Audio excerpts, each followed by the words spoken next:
Yes, क्या पढ़ा रहे थे?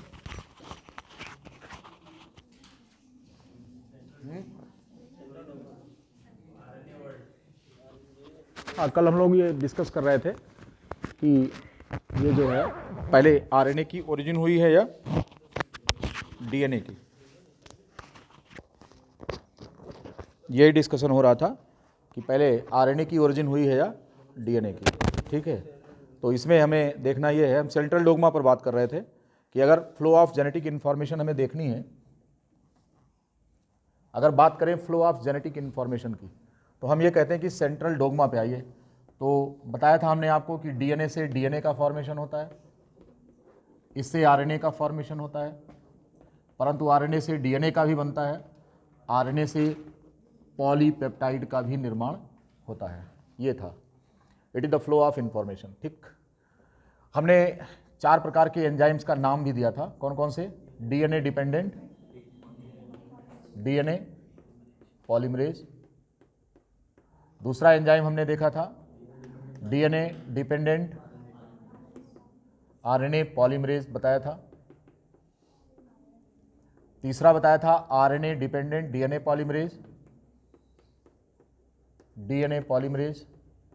और चौथा बताया था हमने आपको आरएनए डिपेंडेंट आरएनए पॉलीमरेज। इसका सामान्य तौर पर ये एग्जिस्टेंस इसका नहीं होता।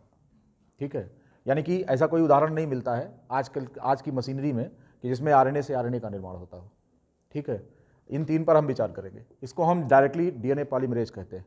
तो क्वेश्चन ये था कि अगर हम ये मान लें कि इस दुनिया में सबसे पहले डीएनए की ओरिजिन हुई थी, DNA is the first form of nucleic acid, अगर हम इसको मानने के लिए तैयार हो जाए, तो ऐसी कंडीशन में हम ये देखेंगे कि फिर पहले डीएनए बना और डीएनए से फिर डीएनए बना, तो आरएनए तो बाद में आया। तो अगर डीएनए से डीएनए बन रहा तो इस एंजाइम की हमको जरूरत है। अब आपको मालूम है कि एंजाइम जो होता है ये कौन है? एंजाइम तो एक प्रोटीन है। अगर एंजाइम प्रोटीन है तो प्रोटीन तो यहां बन रहा है, यही प्रोटीन है, तो प्रोटीन तो यहां पर है, प्रोटीन से फिर एंजाइम है, तो एंजाइम तो ये निकल रहा ना। तो फिर इस डीएनए को डीएनए से बदलने वाला फिर एंजाइम आएगा कहां से? और एंजाइम प्रोटीन है, प्रोटीन यहां पर इस श्रृंखला में लास्ट में बन रहा है। तो ये तो वही हाल हो गया कि पहले मुर्गी आई या पहले अंडा आया। ये एक कॉन्सेप्ट यहां पर निकल करके आ रहा है, एक समस्या पैदा कर रहा है कि पहले मुर्गी बनी या पहले अंडा बना। तो यहां हम फंस गए। अब आप जानते हैं कि डीएनए मॉलिक्यूल जो होता है बिना एंजाइम के रेप्लिकेट नहीं करेगा। इसको रेप्लिकेट करने के लिए एंजाइम की जरूरत है। एंजाइम बनेगा कब? जब आरएनए बन चुका होगा, लास्ट में बनेगा। तो फिर यहां पर एक समस्या खड़ी हो गई, इसलिए हम डीएनए को first form of nucleic acid मानने के लिए तैयार नहीं है। हम यहां पर एक बार सोच सकते हैं कि ऐसा कोई मॉलिक्यूल होना चाहिए जो प्रोटीन ना होकर भी एंजाइम हो। ऐसा मॉलिक्यूल जो प्रोटीन नहीं है परंतु फिर भी एंजाइम है। क्योंकि अगर हम इस पर विश्वास करें कि एंजाइम वो वाला एंजाइम जो प्रोटीन है, तो ये तो बनने से रहा, क्योंकि पहले डीएनए बनाओ, फिर आरएनए बनाओ, फिर प्रोटीन बनाओ, तो इसमें सबसे लास्ट में ये बन रहा, जबकि हमको इसकी ज़रूरत है शुरुआती दौर में। तो हम इस मैकेनिज्म पर नहीं जा सकते, हम इस चीज़ को एक्सेप्ट नहीं कर सकते कि ये व्यवस्था रही होगी। ऐसा कोई मॉलिक्यूल रहा होगा जो कि ना प्रोटीन ना होते हुए भी क्या है, वो एक एंजाइम है, और ऐसा मॉलिक्यूल केवल आरएनए हो सकता है। क्योंकि आरएनए टर्शियरी स्ट्रक्चर एडॉप्ट करके एक एंजाइम की तरह रोल प्ले कर सकता है, और जब आरएनए एक एंजाइम की तरह रोल प्ले करता है तो this form of enzyme is known as ribozyme. RNA acting as enzyme is known as ribozyme. ठीक, तो ऐसी कंडीशन में हमको एक्सेप्ट करना पड़ा कि दुनिया का सबसे पहला न्यूक्लिक एसिड कौन था? आरएनए था, क्योंकि आरएनए ही क्या है, it is acting as enzyme. RNA can act as, DNA enzyme की तरह काम नहीं कर सकता। DNA can not act as enzyme.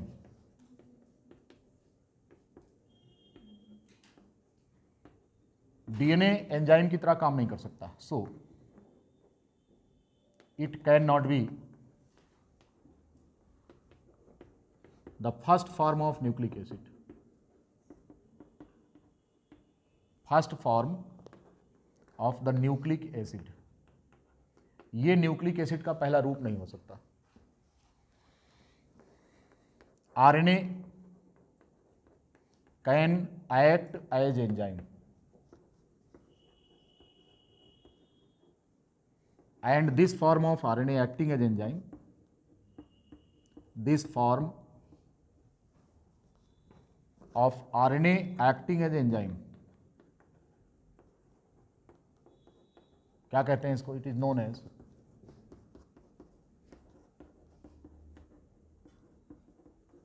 Ribozyme. जब आरएनए एक एंजाइम की तरह काम करता है तो हम इसे राइबोजाइम के नाम से जानते हैं।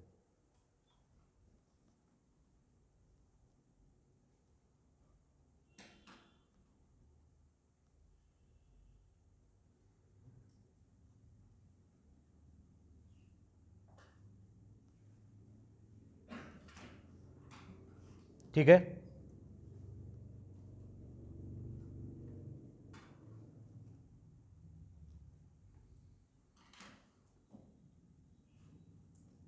RNA can act as enzyme and this form of RNA as enzyme is known as ribozyme। ठीक है, हम आपको आगे बताएंगे कि कौन सा RNA होता है जो राइबोजाइम की तरह काम करता है। फिलहाल इस राइबोजाइम को हम एक और नाम देते हैं, it is known as reverse transcriptase. क्या नाम देंगे? It is known as the reverse transcriptase.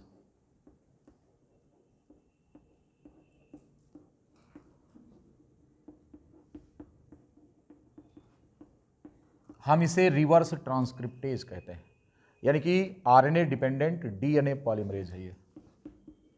RNA dependent DNA polymerase है ये एंजाइम, और ये सामान्य तौर पर आज भी आरएनए वायरस के अंदर पाया जाता है। आरएनए वायरस जैसे एचआईवी है तो उसमें रिवर्स ट्रांसक्रिप्टेज होता है, तो वहाँ पर आरएनए से डीएनए का निर्माण हो जाता है, तो एंजाइम को रिवर्स ट्रांसक्रिप्टेज कहते हैं। तो ये आज भी पाया जाता है सिस्टम में। तो रिवर्स ट्रांसक्रिप्टेज यहां पर काम करता है।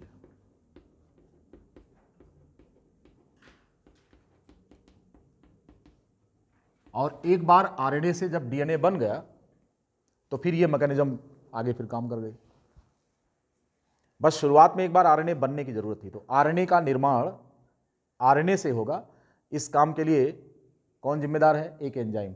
तो फिर ये सबसे पहले इसने क्या किया? आरएनए से पहले डीएनए इसने बनाया, और जब डीएनए बन गया तो फिर डीएनए लौटकर आरएनए बनाया, आरएनए ने पॉलीपेप्टाइड बनाया, और जब एक बार पॉलीपेप्टाइड बन गई तो फिर प्रोटीनेसियस एंजाइम आ गए। इसका ये मतलब हो गया कि जो यहाँ पर रिवर्स ट्रांसक्रिप्टेज है, रिवर्स ट्रांसक्रिप्टेज ये जो है is a non proteinaceous enzyme. Non proteinaceous enzyme है ये, this one is non proteinaceous enzyme. कौन? राइबोजाइम, जिसको हम रिवर्स ट्रांसक्रिप्टेज, ये आया हुआ क्वेश्चन है, जानिए इसको। तो ये reverse transcriptase it is non proteinaceous enzyme, ये है यहां पर।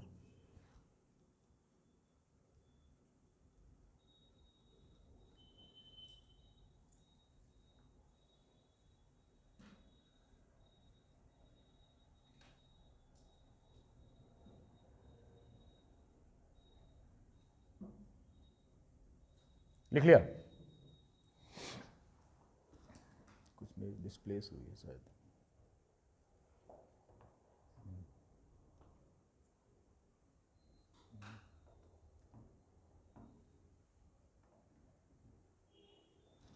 ठीक है।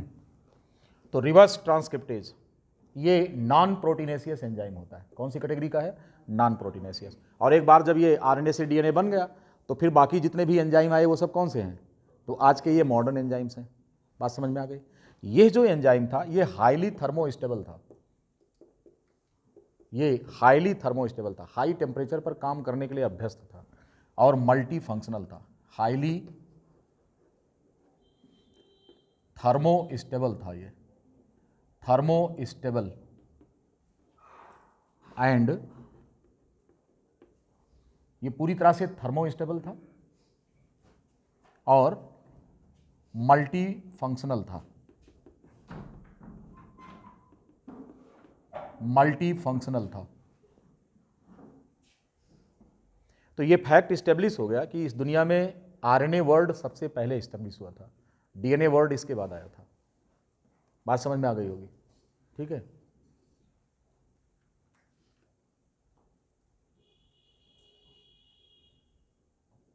तो ये फैक्ट इस्टेब्लिश हो गया कि आरएनए वाज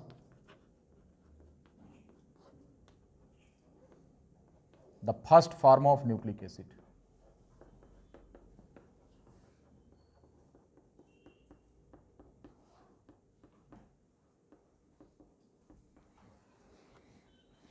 यही वो न्यूक्लिक एसिड है जो पहले उत्पन्न हुआ, और हमने ये मान लिया कि जीवन जो है, लाइफ की उत्पत्ति के लिए स्थितियां सामान्य हो चुकी हैं।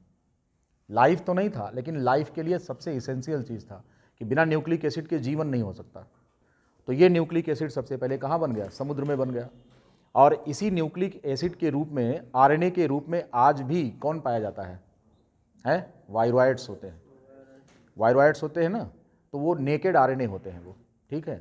क्या होते हैं? नेकेड आरएनए आज भी पाए जा रहे हैं। तो ये इस फैक्ट को इस्टेब्लिश करते हैं कि दुनिया में सबसे पहले आरएनए आया था। उसके बाद आरएनए वायरस बन गए। लेकिन जो न्यूक्लिक एसिड है, इसके चारों तरफ किसी भी प्रकार की कोई मेम्ब्रेन नहीं थी, तो इसको हमने क्या माना था? प्रोजीनोट कहा था। जो टर्म इसके लिए यूज किया था वो क्या था? Progenote. The term progenote was used for this naked RNA, लिखेंगे इसको, क्योंकि इसके चारों तरफ बायोलॉजिकल मेम्ब्रेन तो थी ही नहीं। इसके चारों तरफ बायोलॉजिकल मेम्ब्रेन नहीं थी।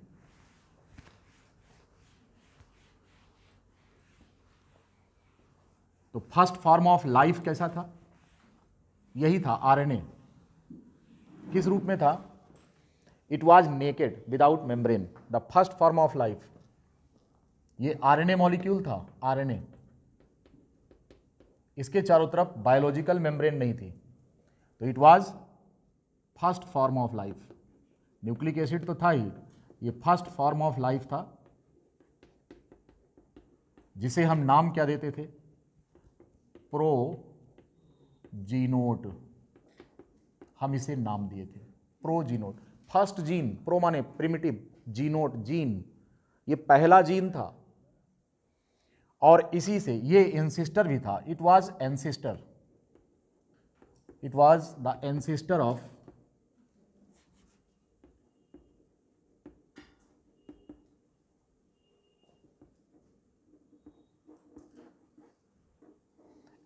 Of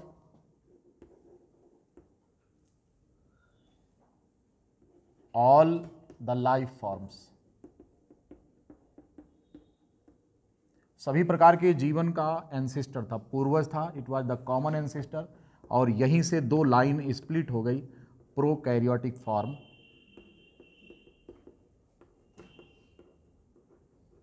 and eukaryotic forms.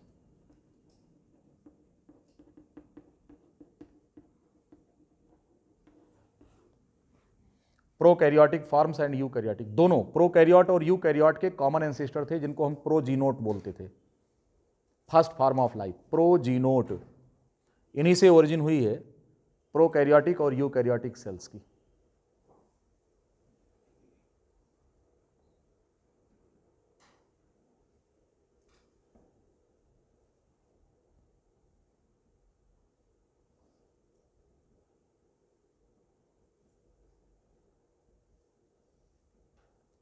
लिख लिया?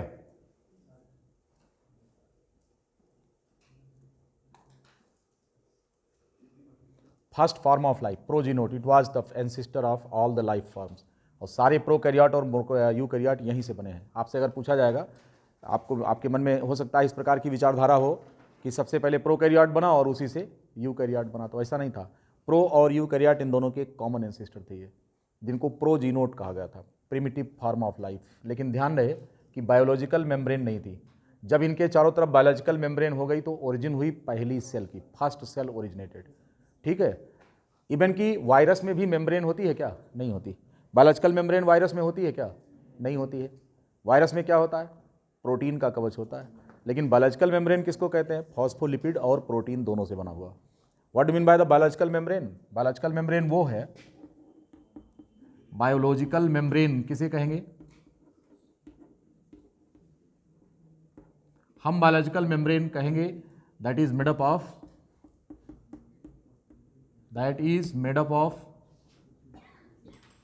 the phospholipid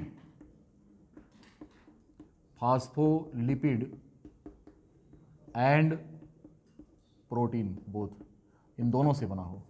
किससे किससे? फॉस्फोलिपिड और प्रोटीन से बना हुआ हो, हम इसे बायोलॉजिकल मेम्ब्रेन कहते हैं। तो ये बायोलॉजिकल मेम्ब्रेन एक्चुअल सेल में पाई जाती है, starting from the bacteria but not found in virus. जिसमें बायोलॉजिकल मेम्ब्रेन नहीं है वो सेल नहीं है, तो वायरस सेल नहीं है। It is exception to cell theory, पता है आपको? Virus is the exception to cell theory.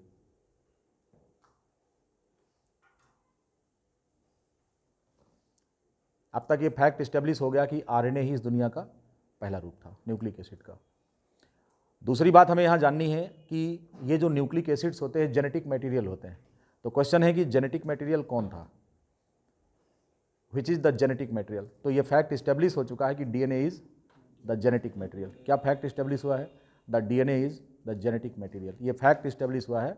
अब अगले सेगमेंट में अपने हम इसी पर चर्चा करेंगे कि डीएनए जेनेटिक मटेरियल है, ये फैक्ट कैसे स्टेब्लिश हुआ है, कौन कौन से एक्सपेरिमेंट थे। तो इसमें से बात करेंगे हम जेनेटिक मटेरियल की पहले क्वालिटी जानने की। जेनेटिक मटेरियल जो है होने के लिए क्या क्वालिटीज़ होनी चाहिए।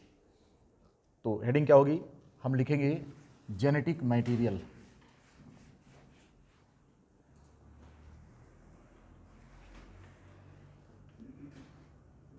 The genetic material.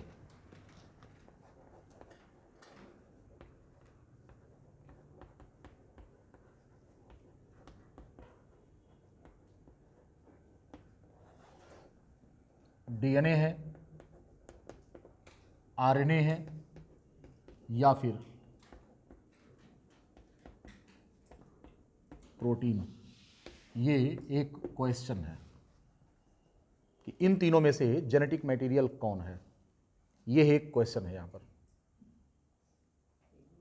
Which should be the genetic material.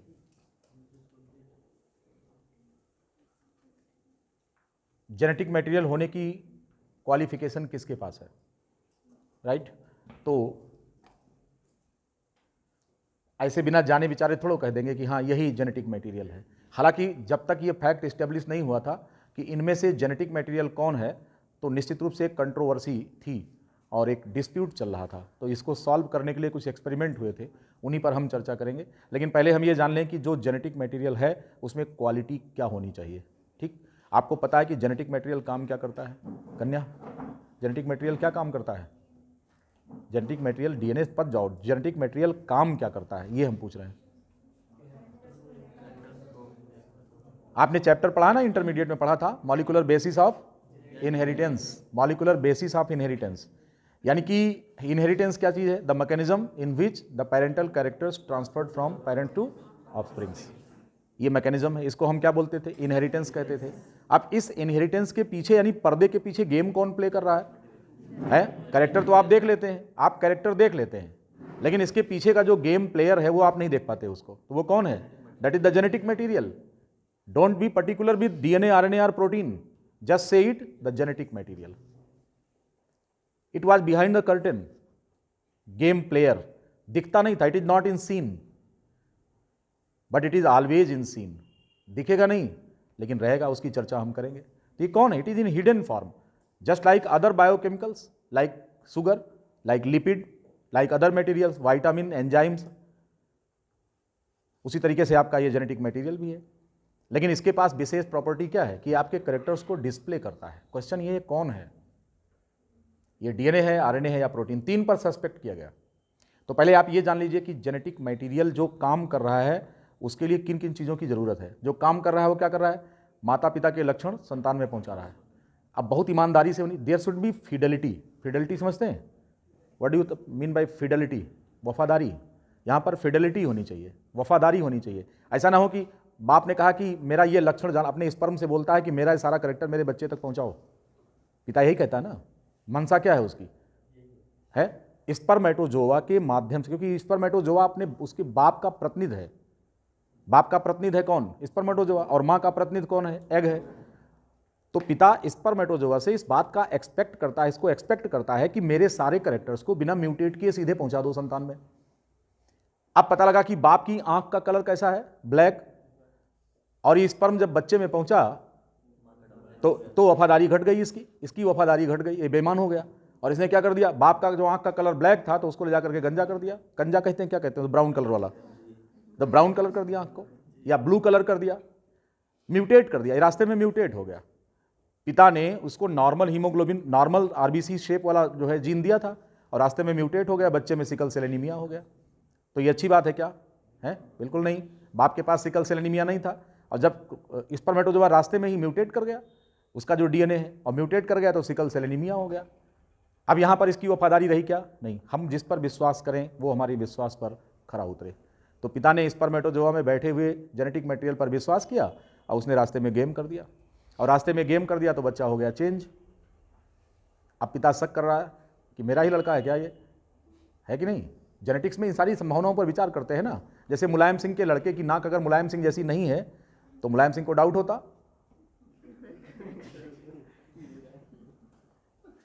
अगर हम बात करें मुलायम सिंह जी की तो नकिया उनकी कैसी है? कर्व्ड है ना। अब अखिलेश जी की नाक कैसी है? तो जब भी हम जेनेटिक्स पढ़ते हैं तो ये कैरेक्टर उनके पिता का सीधा ट्रांसमिट हुआ है। किसमें? अखिलेश जी में, मुख्यमंत्री जी में सीधा ट्रांसमिट हुआ। मैं जब भी सोचता हूं कि देखिए कितना ये एक ऐसा कैरेक्टर एकदम प्रबल दावेदार है कि नहीं, इसमें कोई म्यूटेशन नहीं हुआ। एग्जैक्टली। और क्या चीज है? हाइपर ट्राइकोसिस अखिलेश को भी है। इतना बारीकी से नहीं देखा, हो सकता कटवाए रहे हूं, इतना नजदीक से मैंने नहीं देखा उन्हें, लेकिन ये नाक की बनावट तो बिल्कुल पिता पे गई है। इसका मतलब ये हो गया कि ये क्या है कि जेनेटिक मटेरियल रास्ते में म्यूटेट बिल्कुल नहीं हुआ। अगर रास्ते में म्यूटेट हो जाए तो क्या हो जाएगा, है कि नहीं?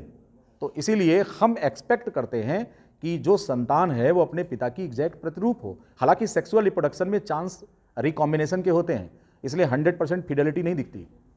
क्यों? क्योंकि क्रॉसिंग ओवर होता है, तो क्रॉसिंग ओवर में रिकॉम्बिनेशन उसका रिजल्ट होता है, तो कैरेक्टर्स क्या हो जाते हैं, मिक्स हो जाते हैं। तो फाइनल जो डिस्प्ले होता है वो मम्मी और पापा का मिक्स कैरेक्टर भी आ सकता है। तो इसलिए जो है ये एग्जैक्टली नहीं कह सकता, लेकिन ऐसा नहीं होगा कि कैरेक्टर तो मम्मी और पापा का ही जाएगा या फिर म्यूटेट करके जाएगा। तो जेनेटिक मटेरियल बार बार म्यूटेट नहीं होना चाहिए। तो कुछ ऐसे फीचर्स हैं जिन पर हम विश्वास कर सके। तो कौन कौन से फीचर्स होते हैं जो जेनेटिक मटेरियल के हैं? सबसे पहला कह रहे हैं कि इसको स्टेबल होना चाहिए, स्टेबल होना चाहिए, केमिकली लेस रिएक्टिव होना चाहिए, केमिकली लेस रिएक्टिव होना चाहिए, लेस चांस ऑफ म्यूटेशन होना चाहिए,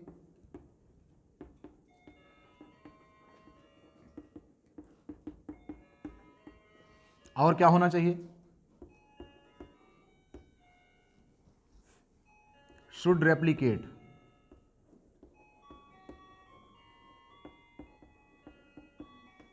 to form identical copies, to form the identical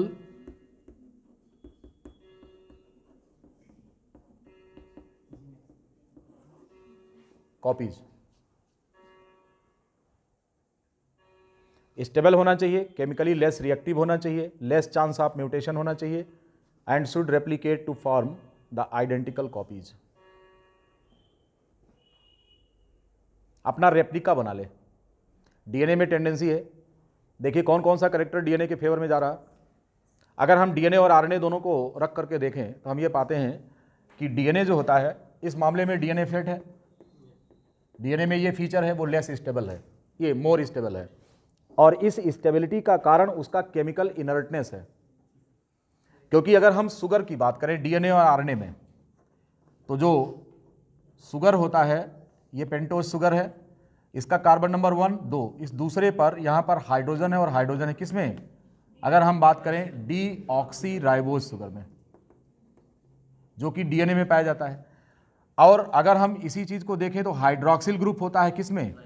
ribose में। तो अगर हम हाइड्रोजन और हाइड्रोक्सिल ग्रुप इन दोनों की बात करें तो यहां पर हाइड्रोक्सिल ग्रुप जो होता है OH group is relatively more reactive, relatively more reactive than H+, than hydrogen ion. Hydrogen की अपेक्षा हाइड्रोक्सिल ग्रुप ज्यादा रिएक्टिव है, और ये हाइड्रोक्सिल ग्रुप है किसके पास? राइबोज में। और राइबोज किसके पास है? आरएनए के पास। तो आरएनए तो ज्यादा रिएक्टिव है बिकॉज ऑफ हाइड्रोक्सिल ग्रुप। तो डीएनए में जो केमिकल लेस रिएक्टिविटी है वो किसकी वजह से है? It is because of hydroxyl group and presence of thymine. And the presence of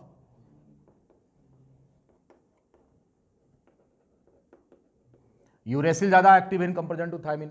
तो थायमिन की वजह से, क्योंकि डीएनए में थायमिन होता है, और दूसरा शुगर में हाइड्रोक्सिल ग्रुप नहीं होता, हाइड्रोजन होता है, तो ये क्या है, लेस रिएक्टिव है। तो ये बात भी बिल्कुल डीएनए के फेवर में जाती है, ये डीएनए के फेवर में जा रही है, और ये भी डीएनए के फेवर में जा रही है। लेस चांस ऑफ म्यूटेशन, क्यों? Because of double standard form. ये डबल स्टैंड डीएनए होता है, और जो genetic material double stand form में है, these have the less chance of mutation. Mutation का चांस कम है, ठीक। Less chance of mutation, these are in double stand form, chemically inert होते हैं, लेस रिएक्टिव होते हैं, and should replicate to form the identical copies. ये काम डीएनए कर लेता है।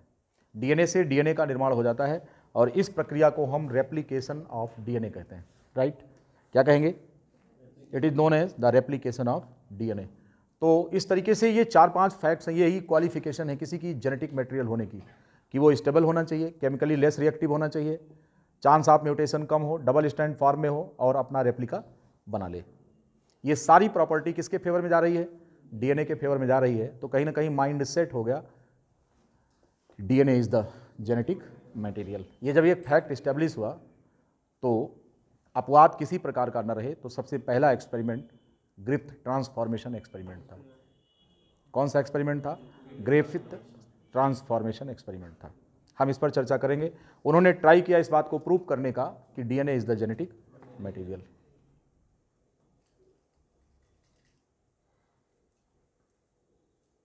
ग्रिफ्थ ट्रांसफॉर्मेशन एक्सपेरिमेंट, मिटा रहे हैं सब, पूरा कर लीजिए जल्दी से।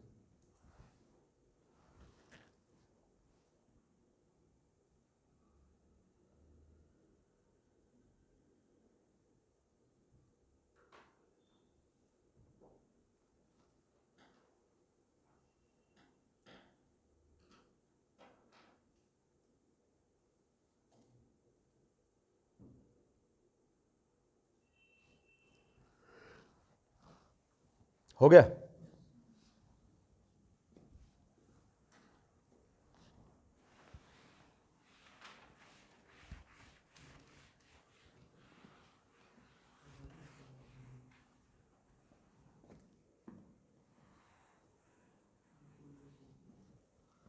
बात करेंगे किसकी?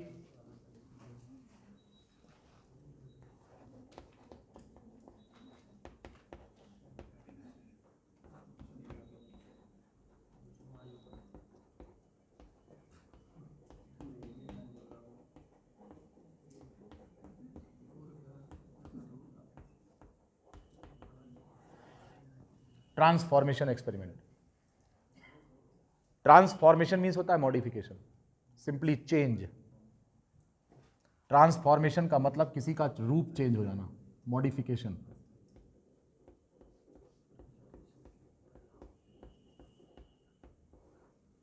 यहां पर जेनेटिक मॉडिफिकेशन की बात हो रही है, जेनेटिक ट्रांसफॉर्मेशन की बात हो रही।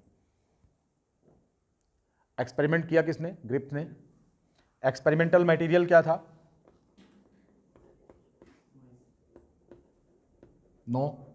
ट्रांसफॉर्मेशन किस में हुआ था? बैक्टीरिया था। और इस बैक्टीरिया का नाम क्या था? नहीं भाई, स्ट्रेप्टोकोकस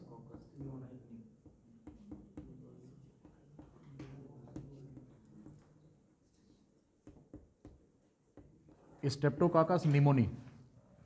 ये जीवाणु था, बैक्टीरिया था, और इसी पर पहला एक्सपेरिमेंट उसने किया, ट्रांसफॉर्मेशन। तो एक्सपेरिमेंटल मटेरियल एक बैक्टीरिया था, स्ट्रेप्टोकोकस निमोनी। ट्रांसफॉर्मेशन इसी में देखा गया। तो हम चूहे को एक्सपेरिमेंटल मटेरियल नहीं मानेंगे। ट्रांसफॉर्मेशन कर किस में रहे? बैक्टीरिया में।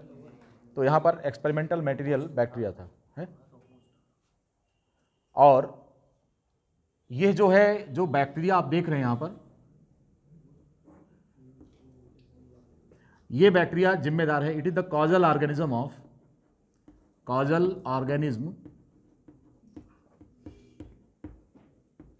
Of the fatal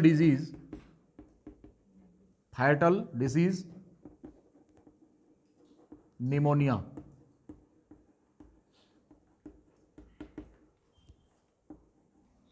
fatal disease pneumonia के लिए जिम्मेदार है। अब तो इलाज है, पहले जिनको होता था वो चल बसते थे।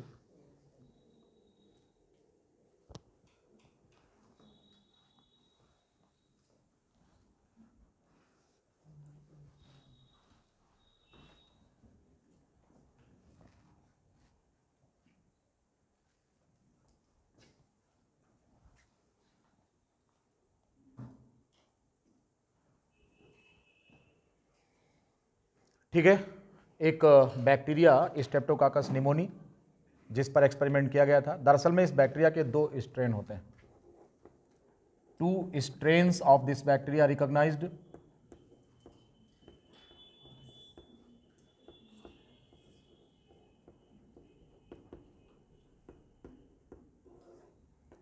इनमें से पहला स्ट्रेन है एस स्ट्रेन। एस स्ट्रेन का मतलब smooth strain.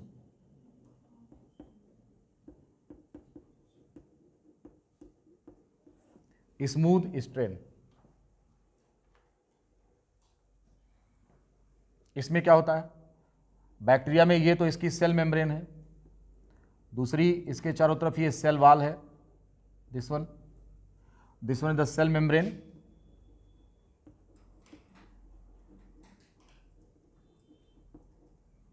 This one is the cell wall. ये सभी बैक्टीरिया में होता है, लेकिन इसमें चारों तरफ से एक म्यूसिलेजिनस सेक्रेशन जो है, ग्लाइकोकैलिक्स आप कह लीजिए, इसको कैप्सूल कह सकते हैं आप, कैप्सूल यहां पर पाया जाता है।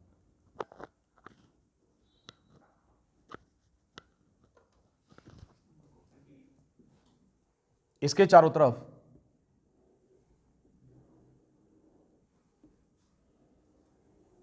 ये जो है स्लाइमी सेक्रेशन, जिसको हम कैप्सूल कह रहे हैं, भी पाया जाता है ऐसे बैक्टीरिया में। बाकी अपना इनका न्यूक्लियर मटेरियल होगा और सब होगा, वो क्या नाम है, क्रोमेटिन मटेरियल, ये सब यहाँ पाया जाएगा। हम केवल इसकी कंपोजिशन की बात कर रहे हैं, ये लेयर की।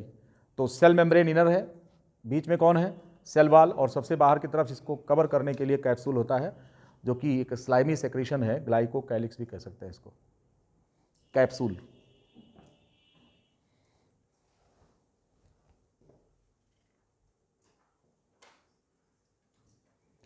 इस कैप्सूल की वजह से इस बैक्टीरिया की कॉलोनी स्मूथ दिखती है, चिकनी दिखती है, बिकॉज ऑफ द कैप्सूल। ये कैप्सुलेटेड बैक्टीरिया होते हैं। एस स्ट्रेन क्या है, ये कैप्सुलेटेड बैक्टीरिया है,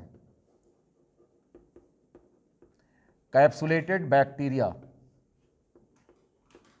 कॉलोनी अपीयर्स स्मूथ, कॉलोनी इनकी स्मूथ दिख रही है, चिकनी दिख रही है, बिकॉज ऑफ कैप्सूल। लेकिन इस कैप्सूल की वजह से ये फैटल हो जाता है, ये वायरुलेंट हो जाता है। कौन सा स्ट्रेन है, ये वायरुलेंट स्ट्रेन हो जाता है, because of capsule.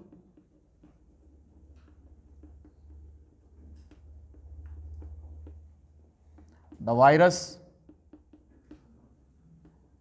Becomes, virus नहीं, bacteria, sorry, bacteria becomes fatal. इस स्ट्रेन को हम एक टर्म यूज करते हैं, वेरुलेंट कहते हैं इसको। ये इसकी वजह से निमोनिया हो जाता है, क्योंकि इसमें जो कैप्सूल होता है ये इसकी एंटीजेनिक प्रॉपर्टी होती है हमारे शरीर के अंदर। तो कोई भी बैक्टीरिया अगर आपकी बॉडी के अंदर जहर पैदा कर रहा है तो ये जहर निश्चित रूप से इसके कैप्सूल की वजह से। तो जो कैप्सुलेटेड फॉर्म ऑफ बैक्टीरिया होते हैं पैथोजेनिक यही होते हैं और आप में डिसीज कराते हैं।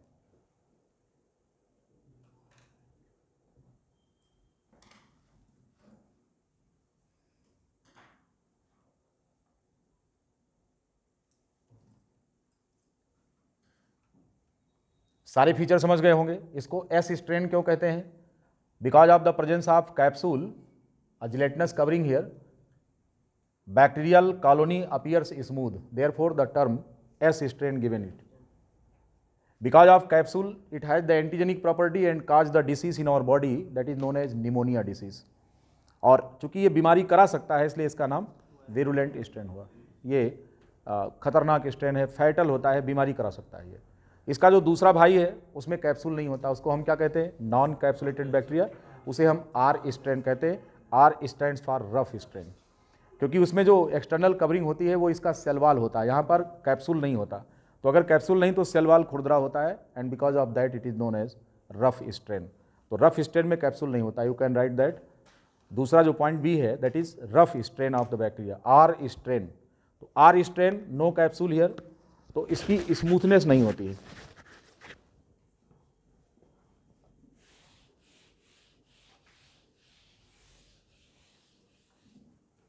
ठीक है, इसका जो दूसरा स्ट्रेन है वो रफ स्ट्रेन है, उसमें कैप्सूल नहीं होता। तो कैप्सूल ना होने की वजह से वो कॉलोनी रफ अपीयर करती है। R strain, no capsule, capsule नहीं होता इसमें, रफ स्ट्रेन, कैप्सूल नहीं होगा। अब कैप्सूल अगर नहीं है तो नॉन कैप्सुलेटेड बैक्टीरिया है, तो कॉलोनी अपीयर्स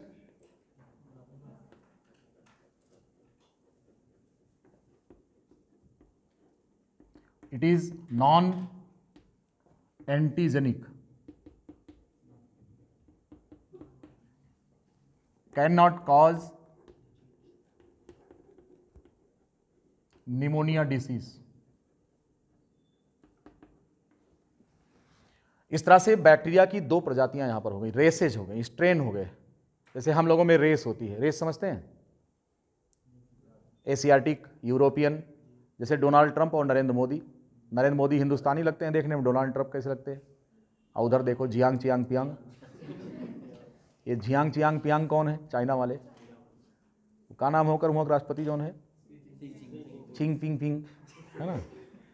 एक थी ऑंग जॉन चून चून, वो कहाँ का है वो? अरे वो तानाशाह जो है छोटा नाटा है, हाँ, किम चून चून।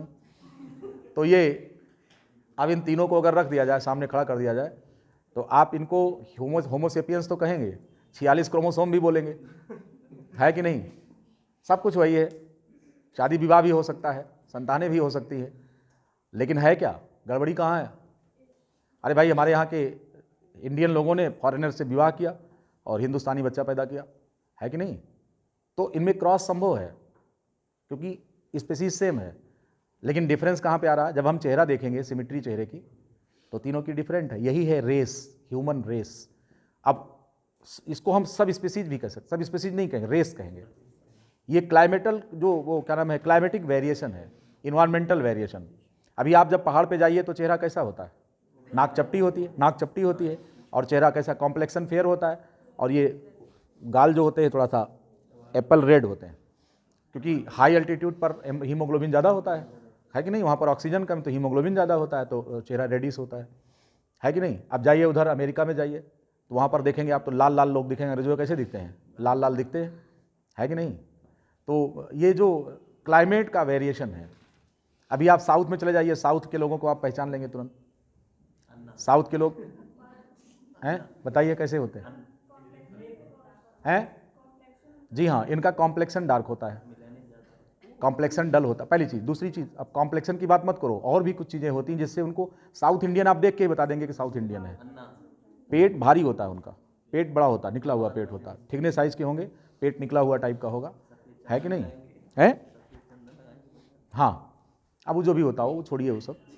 आप चलिए किधर, इधर चलिए कश्मीर की तरफ, क्या शानदार पर्सनालिटी है, लंबे चौड़े होते हैं, गोरे चिट्टे खूबसूरत, है ना।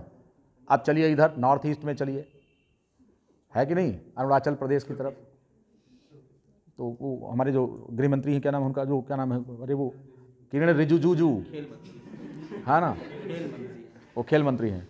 अब देखिए चेहरा उनका कैसा होता है। वहाँ की जो सिमिट्री है, वो क्या है, वो चेंज हो जाती है उसके क्लाइमेट के अनुसार, क्योंकि इन्वायरमेंटल प्रेशर वेरी करता है हर जगह का। तो शार्पनेस जो चेहरे में होती है, जितना आप चलेंगे इधर वेस्टर्न साइड, नॉर्थ वेस्टर्न चलेंगे, तो चेहरे में शार्पनेस। पंजाब में जाइए आप देखिए, पंजाब के गबरू जवान बोलते हैं ना, पंजाब के गबरू जवान, और साउथ इंडियन के ठिगरू जवान जो छोटे होते हैं। और इधर चलिए नॉर्थ ईस्ट चलिए, तो झियांग चियांग पियांग से मिलने वाले लोग, जिनकी नाकें चपटी होती हैं, नेपाली टाइप का फीचर होता है। तो इस प्रकार से ये इनकी रेस होती है, बिल्कुल सेम उसी तरीके से। रेस का मतलब यहाँ पर स्ट्रेन की बात कर रहे हैं। तो ये आर स्ट्रेन और एस स्ट्रेन, बैक्टीरिया एक ही, स्ट्रेप्टोकाकस निमोनी दोनों हैं, लेकिन वेरिएशन किस आधार पर है कि इनकी कॉलोनी की अपीयरेंस पर, एक में कैप्सूल बनता है दूसरे में नहीं बनता, ये रेस में अंतर है इनके। तो यहाँ पर रेस न कहकर क्या कहते हैं, स्ट्रेन कहते हैं। अब इन्हीं बैक्टीरिया को एक्सपेरिमेंटल सिस्टम में लिया गया, इस पर एक्सपेरिमेंट किया गया कि चूहे पर इनको जो है ऑब्जर्व किया गया। तो इसमें केस नंबर 1 जो पहला केस था, जो पहला ऑब्जर्वेशन ग्रिफ्थ ने किया था, उसमें यह था कि live S strain injected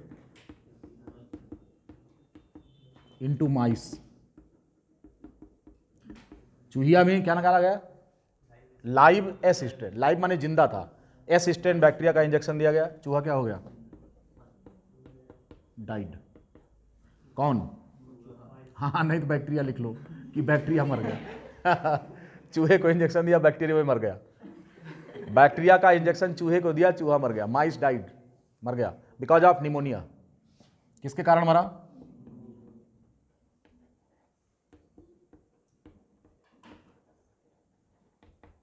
pneumonia की वजह से मर गया।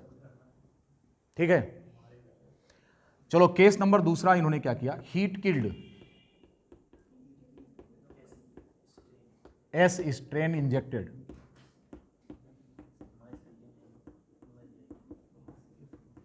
Into mice. माइस कैसा था, जिंदा, इसको बीमारी नहीं हुई, मरा नहीं, क्यों, क्योंकि बैक्टीरिया को क्या कर दिया, हीट किल, गर्म करके उबाल कर मार दिया, बैक्टीरिया मर गया। हाँ, चूहा जिंदा है ना, किसको मारा हमने कंफ्यूजन में हो क्या है, अरे भाई सारा काम किस पर चल रहा है, चूहे पर। बैक्टीरिया का इंजेक्शन दे के देख रहे हैं, बैक्टीरिया को थोड़ा जिंदा मार रहे हैं, हम चूहे पर असर देख रहे हैं उसका।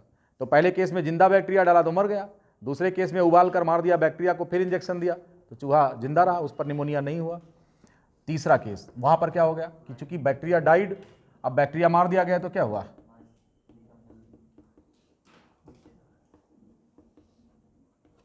बैक्टीरिया वैसे ही था, बैक्टीरिया मार दिया गया तो चूहा वैसे था। अब तीसरा क्या है कि लाइव आर स्ट्रेन डाला गया, इंजेक्टेड। यहां पर माइस क्या है, चूहे पर कोई असर नहीं हुआ, क्यों, इस पर तो कैप्सूल ही नहीं है, आर स्ट्रेन में कैप्सूल ही नहीं है, तो यह बीमारी करा नहीं सकता था, चूहा जिंदा था।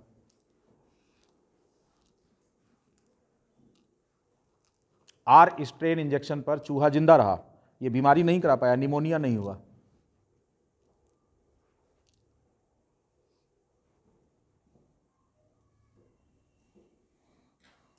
ठीक है, असर जो दिखा वो चौथे केस में था। यस, यहां पर इन्होंने मिक्सचर लिया, किसका, mixture of heat killed HK-S strain, HK माने heat killed, S strain and live R strain. इसको थोड़ी देर तक इंक्यूबेट किया, देन इंजेक्टेड। देखा कि माइस जो है डाइड। ये इन्होंने 4 एक्सपेरिमेंट किए, सबका रिजल्ट ऑब्जर्व किया, परिणाम क्या हुआ इसकी एनालिसिस करनी है। जो काम किया इन्होंने यहां पर आपके सामने है और इसी की एनालिसिस करनी है।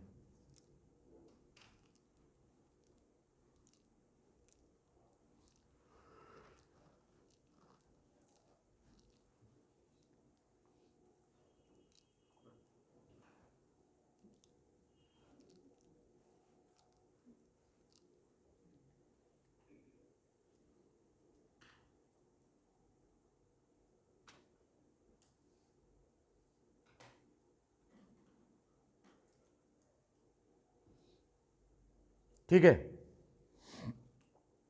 पहला केस बिल्कुल क्लियर है कि चूंकि यहां पर हमने एक वायरुलेंट स्ट्रेन को इंजेक्ट किया है चूहे के अंदर, तो मरना स्वाभाविक है उसका, क्योंकि निमोनिया उसको हो गई। दूसरे केस में जब हमने बैक्टीरिया को हीट किल कर दिया तो बैक्टीरिया डेड हो गया।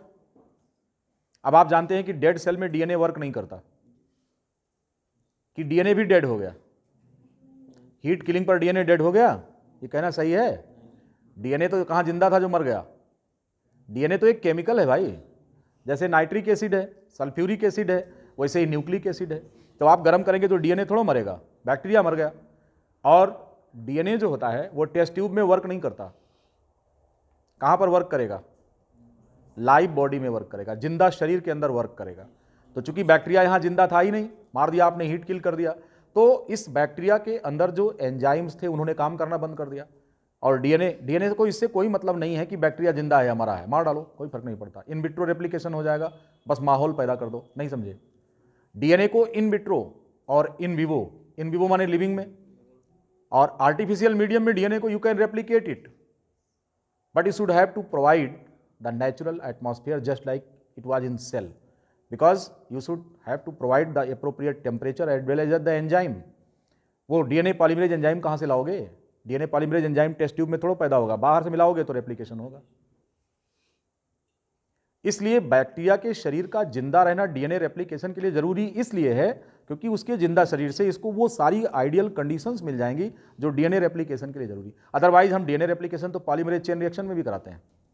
पॉलीमरेज चेन रिएक्शन में लिविंग शरीर थोड़ो लेते हैं, बाहर कराते हैं लैब में, बस वो हम सारे आइडियल कंडीशंस उपलब्ध करा देते हैं लेबोरेटरी में, तो रेप्लिकेशन हो जाता है। ये है बात, ये चीज़ है। तो बात यही हो रही है यहाँ पर। तो ये कह रहे हैं कि साहब जब बैक्टीरिया को हमने मार डाला तो लिविंग फैक्ट्री तो रही नहीं। पहले बैक्टीरिया जब जिंदा था तो एक लिविंग फैक्ट्री थी, और बैक्टीरिया डेड हो गई तो डीएनए का रेप्लिकेशन पॉसिबल नहीं था, और डीएनए ने एक्ट भी नहीं किया, तो चूहा जिंदा रहा। चूहा खैर मनावे कि बैक्टीरिया मरा है इसलिए डीएनए इनएक्टिव है। चूहे के मरने का कारण डीएनए का एक्टिव होना चाहिए, लिविंग सेल नहीं। अब आइए फिर उसके बाद क्या किया? Live R strain. अब यहां देखो सेल जिंदा है लेकिन इसके पास कैप्सूलें नहीं है क्योंकि उसका कैप्सूल बनाने वाला डीएनए है नहीं। अब जब कैप्सूल बनाने वाला डीएनए नहीं है तो चूहा जिंदा था, क्योंकि मारता कौन है? कैप्सूल, वही एंटीजेनिक है, और कैप्सूल किससे बनेगा? डीएनए से, और वो इसके पास है नहीं क्योंकि ये दूसरा स्ट्रेन है। फिर यहां निष्कर्ष ये निकाला ग्रिफ्थ ने चौथे में, ट्रांसफॉर्मेशन कहां दिखा? चौथे में दिखा कि जब इन्होंने हीट किल्ड एस स्ट्रेन को टेस्ट ट्यूब में रखा, कहां रखा? टेस्ट ट्यूब में। इन्होंने एस स्ट्रेन को रखा, हीट किल्ड एच के, हीट किल्ड एस स्ट्रेन, और लाइव आर स्ट्रेन, इन दोनों को रखा। तो ये क्या है? लाइव है, ये बैक्टीरिया क्या है? डेड है। ठीक, इसमें वो डीएनए कैप्सूल बनाने वाला नहीं है और इसमें डीएनए कैप्सूल बनाने वाला है। जब इन दोनों को एक साथ रखा तो ये जो डीएनए था ये इसका इंडक्शन हो गया, इसमें इसको मिल गया लिविंग शरीर, किसको? डीएनए को। बस इसने क्या किया कि इसमें भी कैप्सूल का फॉर्मेशन कर दिया, और ये जो आर स्ट्रेन था ये एस स्ट्रेन में चेंज हो गया, और जैसे ये एस स्ट्रेन में चेंज हुआ उसके बाद बैक्टीरिया ने चूहे को ठोक दिया, मर गया वो। ये कहानी है। तो ग्रिफ्थ ने ये कहा कि ट्रांसफॉर्मेशन हैज अकर्ड हियर, यहां पर हुआ। When it was put, the living cell was put along with the heat-killed S-strain bacteria, right? So this cell was dead, but the DNA, no question of dead or living, because it is already non-living. इसमें जीवन की अनुकूल परिस्थितियां ये पैदा कराता है, लेकिन ये स्वयं जीवन नहीं है। तो डीएनए को लिविंग सेल मिल गई और ये एक्टिव हो गया और इसने चूहे पर हमला कर दिया। इस प्रकार से आप देखेंगे यहां तो एक्चुअली में अगर देखा जाए तो ट्रांसफॉर्मेशन इसका हुआ, R strain gets transform to S when it was put in company with it। तो इस प्रकार से यहां पर ट्रांसफॉर्मेशन हुआ। यही एक्सपेरिमेंट है, ट्रांसफॉर्मेशन एक्सपेरिमेंट, जिसके आधार पर यह डिसाइड किया गया कि डीएनए ही जेनेटिक मटेरियल है। बात समझ में आ गया? लेकिन इस एक्सपेरिमेंट से कितने लोग सेटिस्फाई हुए, कितने नहीं, ये चर्चा का विषय है। 2 एक्सपेरिमेंट और हैं जिन पर हमें चर्चा करनी है, अपने अगले लेक्चर में हम बात करेंगे। ट्रांसफॉर्मेशन एक्सपेरिमेंट में आज यहीं तक। ठीक, तो व्हाट हैपेंस हियर, यहीं पर आप लिख लीजिए कि यहां पर क्या हुआ कि जो आर स्ट्रेन था was transformed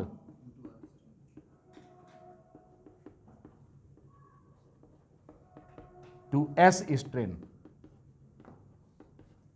ये काम हुआ यहां पर, और ये ट्रांसफॉर्मेशन चूंकि डीएनए की वजह से हुआ है इसीलिए डीएनए एक जेनेटिक मटेरियल है, ऐसा इन्होंने प्रूव करने की कोशिश किया, लेकिन अभी विवाद का विषय ये बना रहा। इस विवाद को सुलझाएंगे हम कल। ठीक है, आज के लिए इतना ही।